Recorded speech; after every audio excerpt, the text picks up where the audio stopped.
நம்ம தூத்துக்குடி மாவட்டத்தில் இருக்கிற குளத்தூரில் இப்போ சவுத் இந்திய அளவிலான கபடி டோர்னமெண்ட் நடந்துக்கிட்டு இருக்கு. இதில் ப்ளே பண்ணுறதுக்கு நம்ம தமிழ் தலாஸ் டீம் வந்திருந்தாங்க. லீக் மேட்சஸில் தமிழ் தலாஸ் டீம் ஒரு மேட்சை வின் பண்ணியிருந்தாங்க, ஒரு மேட்சை தோத்துட்டாங்க. அதாவது கற்பகம் யூனிவர்சிட்டி டீம் அகேன்ஸ்டாக தமிழ் தலாஸ் டீம் ஒரு மேட்சை கொஞ்சம் ஈஸியாகவே வின் பண்ணியிருந்தாங்க. அதுக்கு அடுத்த மேட்ச் எஸ்ஆர்எம் யூனிவர்சிட்டி டீம் அகேன்ஸ்டாக தமிழ் தலாஸ் டீம் தோத்துருந்தாங்க. ஆனாலும் தமிழ் தலாஸ் டீம் பிளே ஆஃப்ஸில் குவார்டர் ஃபைனல் வரைக்குமே போயிருந்தாங்க. குவார்டர் ஃபைனலில் கஸ்டம்ஸ் மதுரை டீம் அகேன்ஸ்டாக ப்ளே பண்ணியிருந்தாங்க. அந்த டீமில் ராம்குமார் மாயாண்டி மாதிரியான பிளேஸ்லாம் இருந்தாங்க. அந்த டீமை குவார்டர் ஃபைனலில் தோக்கடிச்சிட்டு தமிழ் தலாஸ் டீம் செமிஃபைனல் வரைக்குமே போயிருந்தாங்க. செமிஃபைனலில் சாய் சென்னைக்கு அகேன்ஸ்டாக ப்ளே பண்ணியிருந்தாங்க. அந்த டீமையுமே தமிழ் தலாஸ் டீம் ஈஸியாக வின் பண்ணிவிட்டு ஃபைனல் வரைக்குமே வந்துட்டாங்க. ஆல்ரெடி லீக் ஸ்டேஜஸ்லேயே Tamil Thalaivas team SRM university team அகேன்ஸ்டாக கொஞ்சம் மோசமாக தான் தோற்றுருந்தாங்க. எதிர்பார்த்த மாதிரி அந்த மேட்ச்சில் யாருமே பெர்ஃபார்ம் பண்ணலை நரேந்தரை தவிர. அந்த மேட்சை பார்த்ததுக்கப்புறம் தமிழ் தலாஸ் டீம் அவ்வளவுதான் அப்படிங்கிற மாதிரி தான் நம்ம எல்லாருமே நினச்சிக்கிட்டு இருந்தோம். பட் அதுக்கப்புறம் கம்பேக் வெறித்தனமாக கொடுத்துருந்தாங்க. எந்த எஸ்ஆர்எம் யூனிவர்சிட்டி டீம் அகேன்ஸ்டாக தமிழ் தலாஸ் டீம் லீக் மேட்ச்சில் தோற்றுருந்தாங்களோ அதே டீம் அகேன்ஸ்டாக ஃபைனலில் வந்து ப்ளே பண்ணியிருந்தாங்க. ஃபைனலில் எஸ்ஆர்எம் யூனிவர்சிட்டி டீமை ஒன் சைடடாக நம்ம தமிழ் தலாஸ் டீம் தோக்கடிச்சிட்டாங்க. 24 பாயிண்ட் டிஃப்ரென்ஸில் இந்த ஃபைனலில் தமிழ் தலாஸ் டீம் வின் பண்ணி இந்த டோர்னமெண்ட்டோட சாம்பியன்ஸ் ஆயிருக்காங்க தமிழ் தலாஸ் டீம். இந்த டோர்னமெண்ட்டில் ஃபஸ்ட்டு ப்ரைஸையும் நம்ம தமிழ் தலாஸ் டீம் தான் வின் பண்ணியிருக்காங்க. லீக் ஸ்டேஜஸில் எஸ்ஆர்எம் யூனிவர்சிட்டி டீம் அகேன்ஸ்டாக மட்டும்தான் தமிழ் தலாஸ் டீம் கொஞ்சம் மோசமாக ப்ளே பண்ணியிருந்தாங்க. மற்ற எல்லா மேட்சஸையுமே தமிழ் தலாஸ் டீம் ரொம்ப ஈஸியாக வின் பண்ணிட்டு போயிட்டாங்க அப்படிங்கிறத ஒரு உண்மை. அதுக்கு முக்கிய காரணம் தமிழ் தலாஸ் டீமோட அஃபென்ஸும் சரி டிஃபென்ஸும் சரி ரெண்டுமே ரொம்பவே ஸ்ட்ராங்காக இருந்துச்சு. குறிப்பாக டிஃபென்ஸ் வீக்காக இருக்குது அப்படிங்கிற மாதிரி நம்ம சொல்லிக்கிட்டு இருந்தோம், கவர் பொசிஷன் எல்லாத்தையுமே. அதுக்கேற்ற மாதிரி தான் அவங்க எஸ்ஆர்எம் யூனிவர்சிட்டி டீம் அகேன்ஸ்டாக ப்ளே பண்ணியிருந்தாங்க. லீக் மேட்ச்சில் கொஞ்சம் மிஸ்டேக் மேலே மிஸ்டேக்காக தான் பண்ணிகிட்டு இருந்தாங்க. அட்வான்ஸ் டேக்கிள் அதிகமாக பண்ணாங்க, அதிகமான பாயிண்ட்ஸை விட்டு கொடுத்தாங்க. அதாவது 2 பாயிண்ட்டாக கொடுக்குறது, ப்ரெஷரில் மிஸ்டேக் பண்ணுறது, இந்த மாதிரியான விஷயங்கள் பண்ணிட்டு தான் இருந்தாங்க. பட் நம்ம கோச் சஞ்சீவ் பல்யான் சார் என்னத்தை சொன்னாருன்னு தெரில. அவரோட பேச்சை கேட்டதுக்கப்புறம் தமிழ் தலாஸ் டீம் அப்படியே ஃபயர் ஆகிட்டாங்க. குவார்டர் ஃபைனல் மேட்ச்சில் முதல்ல நம்ம கஸ்டம் மதுரை டீம் அகேன்ஸ்டாக ப்ளே பண்ணிட்டு இருந்தோம். ஃபர்ஸ்ட் ஹாஃபில் 2 டீமுமே ஈக்குவலாக தான் ப்ளே பண்ணிட்டு இருந்தாங்க. ரொம்பவே க்ளோஸான மேட்சாக தான் போயிட்டு இருந்தது. ஃபர்ஸ்ட் ஹாஃபில் 2 டீமுமே 10 பாயிண்ட்ஸை தான் ஸ்கோர் பண்ணியிருந்தாங்க. மேட்ச் இங்கேயும் இல்லாமல் அங்கேயும் இல்லாமல் தான் போயிட்டு இருந்தது. ஆனால் அந்த ஃபர்ஸ்ட் ஹாஃபுக்கு அப்புறம் நம்ம சஞ்சீவ் பல்யான் சார் கொஞ்சம் கோவத்தோட நிறைய விஷயங்கள் நம்ம பிளேயர்ஸ் கிட்ட பேசியிருந்தார். அவர் பேசினதுக்கப்புறம் அப்படியே நம்ம பயிலுவாக ஃபயர் ஆகிட்டாங்க. செகண்ட் ஹாஃப் ஸ்டார்ட் ஆனதுலேருந்து தமிழ் தலாஸ் டீம் முரட்டுத்தனமாக பாயிண்ட்ஸை ஸ்கோர் பண்ண ஆரம்பிச்சிட்டாங்க. நரேந்தர் கண்டாலா ஒரு ரயிலில் போய் ஒரு சூப்பர் ரைடை ஸ்கோர் பண்ணிட்டு வருவார். அதுக்கப்புறம் அப்படியே மொமெண்டம் தமிழ் தலாஸ் டீம் பக்கம் வந்திருக்கும். ஆனாலும் அதுக்கு அடுத்த ரைடே ராம்குமார் மாயாண்டி இன்னொரு சூப்பர் ரைடை போட்டிருப்பாரு. அதில் தமிழ் தலாஸ் டீம் எடுத்த 4 பாயிண்ட் லீடை அப்படியே 3 பாயிண்ட்டை விட்டு கொடுத்துருப்பாங்க. திரும்பவும் 1 பாயிண்ட் லீடில் மட்டும்தான் தமிழ் தலாஸ் டீம் இருந்தாங்க. அந்த நேரத்துலேயும் சஞ்சீவ் பல்யான் சார் உள்ளே வந்து திரும்ப கத்திக்கிட்டே தான் இருந்தார். என்ன டிஃபென்ஸ் பண்ணுறீங்க, இப்படிலாம் மிஸ்டேக் பண்ணக்கூடாது அப்படிங்கிற மாதிரி நிறையவே விஷயங்கள் நம்ம பிளேயரை பார்த்து பேசிக்கிட்டு இருந்தார். திரும்பவும் நம்ம பயிலவளுக்கு வெறி ஏறிடுச்சு. அதுக்கப்புறம் அந்த மேட்சை அப்படியே போட்டு வெளுத்து வாங்கிட்டாங்க தமிழ் தலாஸ் டீம். அதுக்கப்புறம் ஈஸியாகவே அந்த மேட்சை எடுத்துகிட்டு போய் வின் பண்ணிட்டாங்க. கஸ்டம்ஸ் மதுரை டீம் ரொம்பவே ஸ்ட்ராங்கான டீம் தான். ராம்குமார் மாயாண்டியும் அந்த டீமில் தான் ப்ளே பண்ணிகிட்டு இருக்காரு. அந்த டீமையே கொஞ்சம் ஈஸியாகவே தமிழ் தலாஸ் டீம் வின் பண்ணிட்டாங்க. ஃபர்ஸ்ட் ஹாஃபில் மட்டும்தான் மேட்ச் கொஞ்சம் ஈக்குவலாக போயிட்டு இருந்தது. செகண்ட் ஹாஃப்லேயும் கஸ்டம் மதுரை டீம் நல்லாவே ஃபைட் பண்ணியிருந்தாங்க. பட் தமிழ் தலாஸ் டீமோட டிஃபென்ஸ் உண்மையாகவே நல்லாவே ப்ளே பண்ணியிருந்தாங்க. குறிப்பாக ஆஷிஷ் வெறித்தனமாக ப்ளே பண்ணியிருந்தார். அண்ட் ரோனுக்குமே அவருக்கேற்ற சப்போர்ட்டை கொடுத்துக்கிட்டு இருந்தார். அண்ட் அதே மாதிரி கார்னர் பிளேயர்ஸான மோஹித் அண்ட் சுரேஷ் ஜாதவ் இந்த 2 பிளேயருமே ரொம்பவே நல்லா ப்ளே பண்ணியிருந்தாங்க. ஸோ டோட்டல் தமிழ் தலாஸ் டீமோட டிஃபென்ஸுமே நல்லாவே கான்ட்ரிபியூட் பண்ணியிருந்தாங்க. அண்ட் அதே மாதிரி ரைடிங்கில் நரேந்தர் கண்டோலா தேவையான பர்ஃபார்மன்ஸை கொடுத்துட்டாரு. அண்ட் விஷால் சகல் வெறித்தனமாக ப்ளே பண்ணியிருந்தாருங்க. இந்த ஒட்டுமொத்த டோர்னமெண்ட்லேயுமே விஷால் சகலோட பர்ஃபார்மன்ஸ் ரொம்பவே நல்லா இருந்தது. குறிப்பாக டிஃபெண்டர்ஸ் கம்மியாக இருக்கிற சமயத்தில் 4 பிளேயர்ஸ் 3 பிளேயர்ஸ் 2 பிளேயர்ஸ்லாம் இருக்கிறப்பையும் அவர் அதிகமான பாயிண்ட்ஸை ஸ்கோர் பண்ணிட்டு வராரு. மல்டிபிள் ரைட் பாயிண்ட்ஸையுமே நம்ம விஷால் சகல் எடுத்துகிட்டு வராரு. ஸோ சூப்பர் டாக்கல் சிச்சுவேஷனில் வந்தால் விஷால் சகல் ரொம்பவே நல்லா பண்ணுறாரு.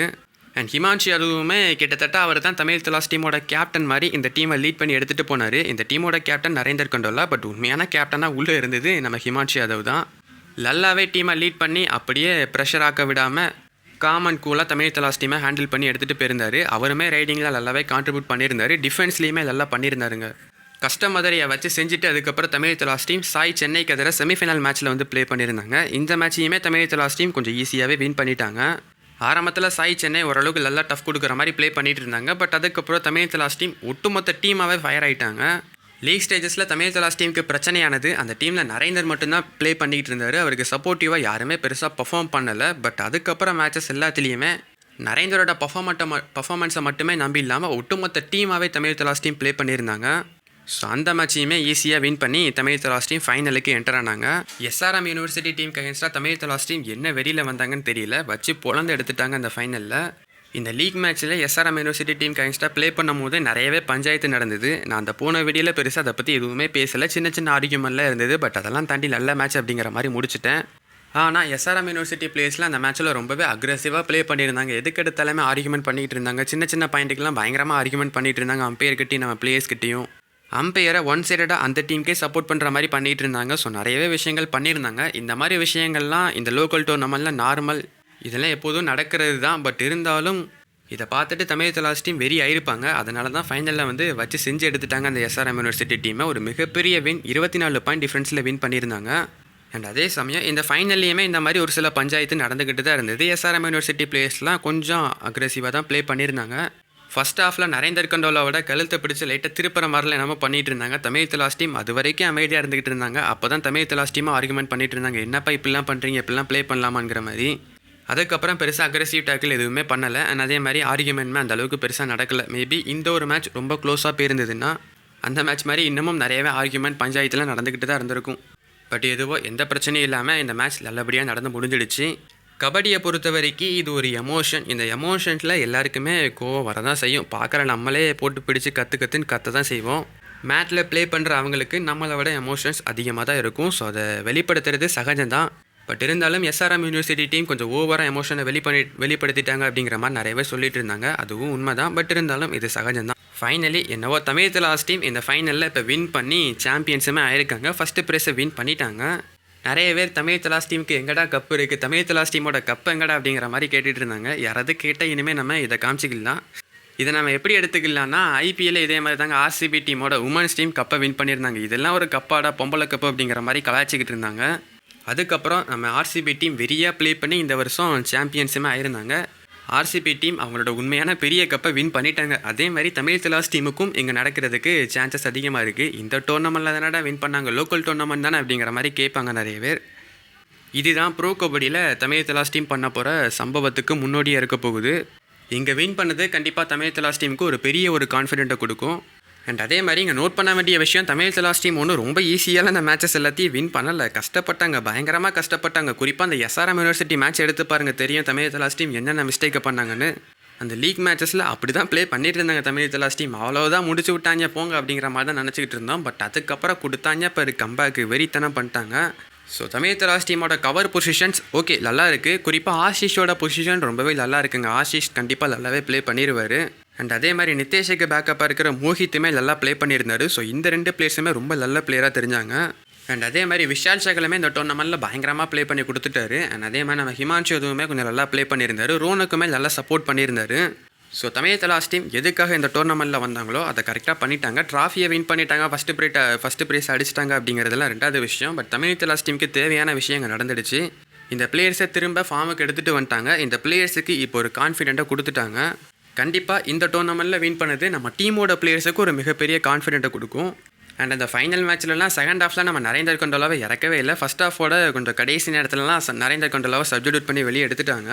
மேட்ச் ஒன் சைடடாக போகுதா அப்படிங்கிற காரணத்துக்காக எடுத்தாங்களா அப்படிங்கிறது தெரியல. பட் அவரோட கையில் சின்னதாக ஒரு அடிபட்டு இருந்தது, கொஞ்சம் கஷ்டப்பட்டுட்டு இருந்தார். அதனால கூட வெளியே எடுத்துருக்கலாம். அவருக்கு பதிலாக அபிராஜ் அப்படிங்கிற ஒரு பிளேயர் எடுத்திருந்தாங்க. இந்த அபிராஜ் பவரை பற்றி நான் நிறையவே வீடியோஸில் சொல்லிகிட்டு இருந்தேன். அண்ட் அதே மாதிரி நம்ம சொன்ன மாதிரியே அபிராஜ் பவர் ரொம்ப நல்ல டேலண்டான பிளேயராக இருக்கார். இதுக்கு முன்னாடியுமே ஒரு மேட்ச்சில் நல்லாவே ப்ளே பண்ணியிருந்தார். அண்ட் இந்த மேட்ச்லேயுமே அபிராஜ் பவர் நல்லாவே ப்ளே பண்ணி கொடுத்துருந்தாரு. செகண்ட் ஹாஃபில் நரேந்தர் கண்டோலா கிடையாது. நரேந்தர் கண்டோலா இல்லாமல் தான் தமிழ் தலாஸ் டீம் ப்ளே பண்ணியிருந்தாங்க. ஸோ அதில் அபிராஜ் பவரோட கான்ட்ரிபியூஷன் ரொம்பவே முக்கியமானதாக இருந்துச்சு. So Abhiraj power and Rohit பெனிவால் மரண பிளேயர்ஸ்லாம் ரொம்ப நல்ல பிளேயர்ஸாக தெரியுறாங்க. ஸோ கண்டிப்பாக இந்த சீசன் இவங்களுமே சப்ஸ்டிட்யூட் பிளேயராக அதிகமான டைம் உள்ளே வர்றதுக்கு சான்சஸ் இருக்குது. ஸோ ஓகே, நீங்கள் என்ன நினைக்கிறீங்க இந்த டோர்னமெண்ட்டை பற்றி? தமிழ் தலாஸ் டீம் எப்படியும் இந்த டோர்னமெண்ட்டை வின் பண்ணிட்டாங்க. எஸ்ஆர்எம் யூனிவர்சிட்டி நல்லா தான் ப்ளே பண்ணியிருந்தாங்க. பட் இருந்தாலும் தமிழ் தலாஸ் டீம் மாதிரி ஒரு ஸ்ட்ராங்கான டீம் அகைன்ஸ்டாக ப்ளே பண்ணுறது கஷ்டம். ஏன்னா அவங்க எக்கச்சக்கமான ப்ராசஸ் பண்ணி ஸ்கவுட்டிங்லாம் பண்ணி எக்கச்சக்கமான பிளேயர்ஸை கூச்சி வச்சுருக்காங்க, இங்கே டேலண்டான பிளேயர்ஸாக. இப்படிப்பட்ட டீம் அகைன்ஸ்டாக ப்ளே பண்ணி வின் பண்ணுறது கஷ்டம். இவங்க ஆல்ரெடி வின் பண்ணி காமிச்சிட்டாங்க. அதுவே அவங்களுக்கு ஒரு மிகப்பெரிய வெற்றி தான். ஸோ எஸ்ஆர்எம் யூனிவர்சிட்டி டீமோட ஃபேன்ஸ்லாம் இங்கே நிறைய பேர் பார்த்துக்கிட்டு இருக்கீங்க. நான் ஒரு சில விஷயங்கள் இங்கே பேசியிருக்கலாம், பட் எதுவுமே தப்பாக எடுத்துக்காதீங்க. இதெல்லாம் நார்மல் அப்படிங்கிற மாதிரி நான் சொல்லிட்டேன். நிறைய பேர் கேள்வி கேட்டுக்கிட்டு இருந்தாங்க கமெண்ட் பாக்ஸில் போன வீடியோவில். ஸோ அதுக்காக தான் இந்த ஒரு எக்ஸ்ப்ளனேஷன். ஓகே, தேங்க்யூ ஃபார் வாட்சிங்.